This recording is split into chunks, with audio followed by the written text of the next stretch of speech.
तुमचे मनपूर्वक धन्यवाद। आज पत्रकार परिषदेसाठी आपण सर्वजण उपस्थित राहिलात।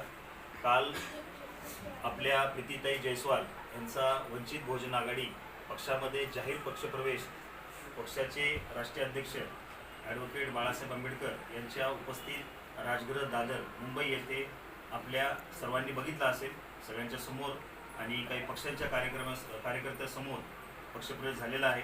आणि आता येणाऱ्या पुढच्या विधानसभेच्या इलेक्शनच्या दृष्टीने आपण कशा पद्धतीमध्ये पक्षाचे हात बळकट करणार आहोत याच्या संदर्भात पुढील रूपरेषा तुम्हाला प्रीतीताई जयस्वाल सांगतील। सर्वप्रथम सगळ्यांना नमस्कार। मी काल वंचित बहुजन आघाडीचे राष्ट्रीय अध्यक्ष ॲडव्होकेट बाळासाहेब आंबेडकर यांच्या हस्ते राजगृह येथे वंचित बहुजन आघाडीमध्ये जाहीर पक्षप्रवेश घेतलेला आहे। आणि जसं की आपल्याला माहीत आहे, नुकतीच विधानसभा निवडणूक लागलेली आहे आणि मी बऱ्याच वर्षापासून 2019 मध्ये देखील विधानसभेची निवडणूक लढवण्यासाठी इच्छुक होते, पण मला त्या ठिकाणी संधी मिळाली नाही।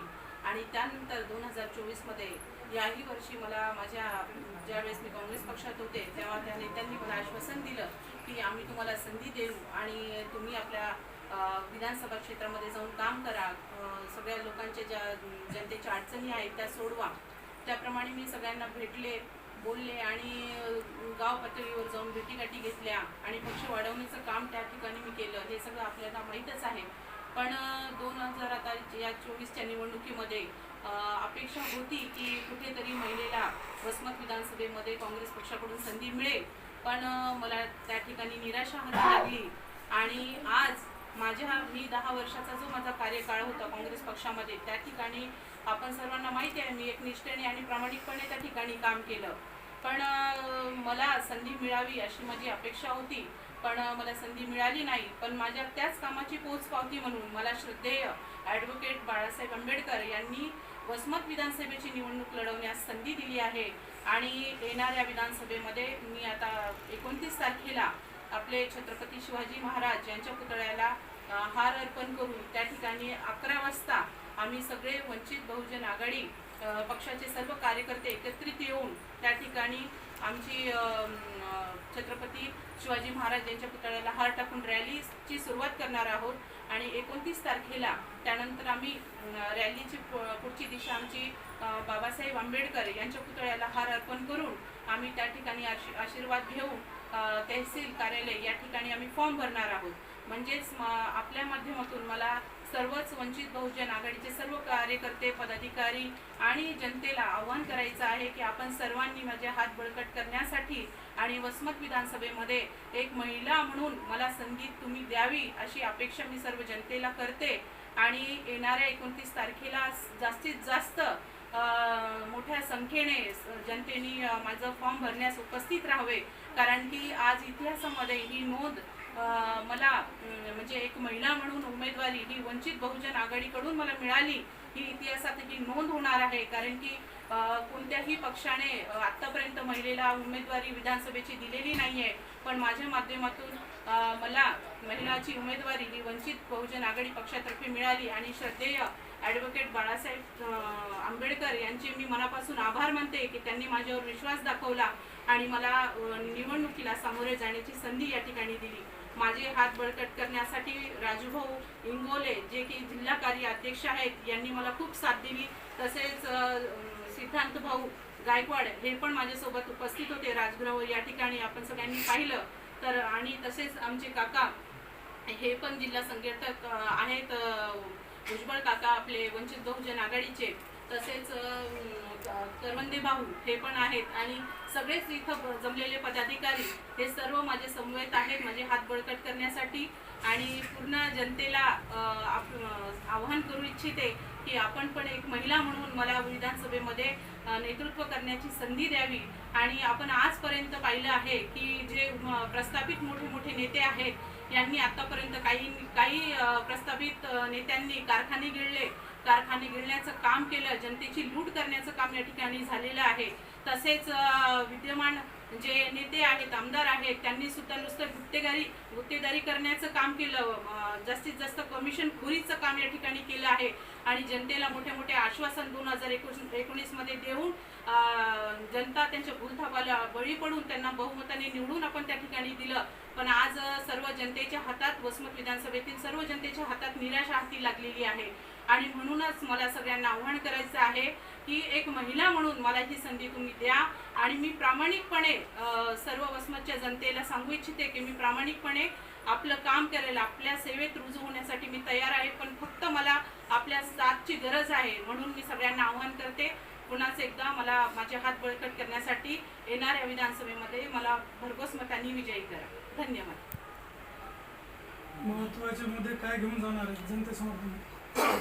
जनतेसमोर महत्त्वाचे मुद्दे बरेच आहे. वसमत विधानसभेमध्ये विकास व्हायला पाहिजे होता, पण त्याप्रमाणे विकास कुठे आपल्याला झालेला दिसत नाहीये. फक्त मूलभूत ज्या गरजा आहेत, जसं की रोड, नाली, पाणी आणि लाईट, हे मूलभूत गरजा तर हे प्रत्येक लोकप्रतिनिधीचं काम आहे, त्यांनी ते पुरवायलाच पाहिजे जनतेपर्यंत. पण विकास हा माझ्या दृष्टीने तर वसमत विधानसभेमध्ये तेव्हा होईल जेव्हा एखादा मोठा प्रकल्प, उद्योग या ठिकाणी आला पाहिजे आणि त्या ठिकाणी म्हणजे बेरोजगार जे युवक आपल्या वसमत विधानसभेमध्ये आहेत त्यांना संधी मिळाली पाहिजे त्या ठिकाणी. तसेच माझ्या महिला माता भगिनी जे आहेत त्यांच्यासाठी पण एखादा मोठा उद्योग प्रकल्प या ठिकाणी आला पाहिजे, जेणेकरून बेरोजगार युवक आणि महिला त्या ठिकाणी काम करू शकतील. तसेच एखादं मोठं कॉलेज या ठिकाणी आलं पाहिजे होतं, पण विद्यमान आमदारांनी या ठिकाणी फक्त गुत्तेदारी करण्याचं काम केलेलं आहे. विकासाचं काम या ठिकाणी शून्य आहे. आणि त्याचमुळे या ठिकाणी आपले जे युवक आहेत ज्यांना शिक्षणासाठी, उच्च दर्जाचं शिक्षण घेण्यासाठी बाहेरगावी जावं लागतं, तर त्यांच्यासाठी इथं एखादं मेडिकल कॉलेज, इंजिनिअरिंग कॉलेज या ठिकाणी उभारलं गेलं पाहिजे. आणि तेच करण्याचा दृष्टिकोन माझा आहे पुढे, आणि तेच माझे धोरण मी पुढे घेऊन निघणार आहे. तसेच माझ्या वसमतच्या जनतेचे जे काही अजून छोटे मोठे प्रश्न असतील ते सुद्धा मी सोडवण्याचा पूर्ण प्रयत्न या ठिकाणी करणार आहे. लोकसभेच्या निकालानंतर वंचित समूहामध्ये एक संभ्रम अवस्था आहे असं वाटतं का तुम्हाला? नाही, संभ्रमची अवस्था काय आहे? संभ्रमची अवस्था बिलकुल नाही आहे. वंचितचं मतदान आपण बघू शकता किती मोठ्या प्रमाणात वाढलेलं आहे. लोकसभेमध्ये पण आपण बघितलं की बी डी चव्हाण यांना किती मोठ्या प्रमाणात मतदान पडलेलं आहे. आणि वसमत विधानसभेमध्ये गेल्या 2019ला वंचितला 25,000 मतदान होतं उमेदवाराला, आणि या वेळेस त्याचं मतदानाचं प्रमाण वाढलेलं आहे, म्हणजे 35,000 मतदान जवळपास पडलेलं आहे. म्हणून मला असं वाटतं की या ठिकाणी वंचित बहुजन आघाडीचा विजय हा निश्चित आहे.